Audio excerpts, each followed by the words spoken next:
क्या कुछ बड़ा होने वाला है या कुछ बड़ा हो चुका है? क्या दाइश का नाम हमेशा के लिए खत्म होने वाला है? क्या दाइश के सरगना बकर अल बगदादी मारा जा चुका है या फिर उसका खात्मा तय हो चुका है? दाइश का सरगना बकर अल बगदादी आजकल डोनाल्ड ट्रंप के निशाने पर है। दरअसल अमेरिकी सदर डोनाल्ड ट्रंप ने थोड़ी देर पहले ट्वीट किया है कि अभी से कुछ देर पहले बहुत बड़ा वाकया पेश आया है। डोनाल्ड ट्रंप की इस ट्वीट से पूरी दुनिया की नजरें डोनाल्ड ट्रंप के ऊपर टिक गई हैं कि क्या वो बड़ा ऐलान कर चुके हैं या कोई बड़ा ऑपरेशन करने वाले हैं या किसी बड़े ऑपरेशन को सर अंजाम दे चुके हैं। सारी की सारी दुनिया डोनाल्ड ट्रंप की तरफ देख रही है। हालांकि डोनाल्ड ट्रंप ने जो ट्वीट की है बहुत बड़ा वाकया पेश आया है, इसका मानी और इसके सही मफहूम निकालना कबल अज वक्त होगा। लेकिन डिफेंस ऑफिशियल का ये कहना है कि अमेरिका ने एक ऑपरेशन लॉन्च किया हुआ है सीरिया के अंदर और दाइश को अब निस्सो नबूद करके ही छोड़ेंगे। क्या तुर्की और अमेरिका के दरमियान ये डील हुई है कि दाइश वालों और दाइश के सरगना बकर अल बगदादी को मार डालना है? हालांकि मीडिया रिपोर्ट्स के मुताबिक दाइश के सरगना बकर अल बगदादी को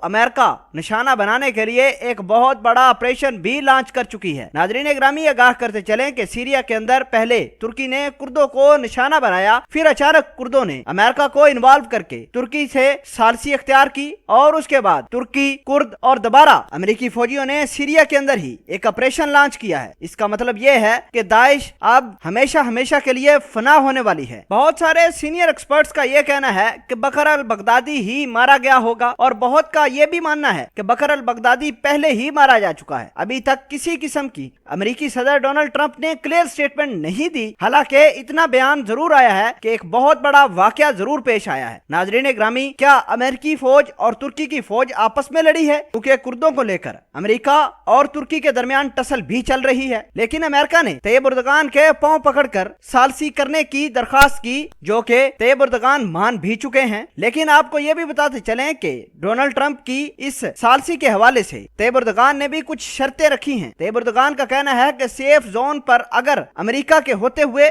या अमेरिका के जाने के बाद कुर्दों ने सेफ जोन को निशाना बनाया तो ना कुर्द रहेंगे ना ही अमेरिकी फौज रहेगी। दरअसल तुर्की सीरिया के बॉर्डर के साथ एक सेफ जोन बनाना चाहता है और तुर्की ये चाहता है कि इस सेफ जोन के अंदर सारे के सारे शामी पनाह गुज़ीन रहे और उसकी हिफाजत तुर्की की फौज करे। अगर इस सेफ जोन को या अमेरिका निशाना बनाता है या कुर्द निशाना बनाते हैं तो अमेरिका का भी तमाशा पूरी दुनिया देखेगी और कुर्दों का। बहरहाल डिफेंस एक्सपर्ट्स का ये कहना है कि कुर्दों और तुर्की के दरमियान डील हो चुकी है, अब एक दूसरे के ऊपर जंग नहीं करेंगे और अब जो ऑपरेशन लॉन्च किया गया है सीरिया के ऊपर उसमें दाइश का खात्मा नागुज़ीर है।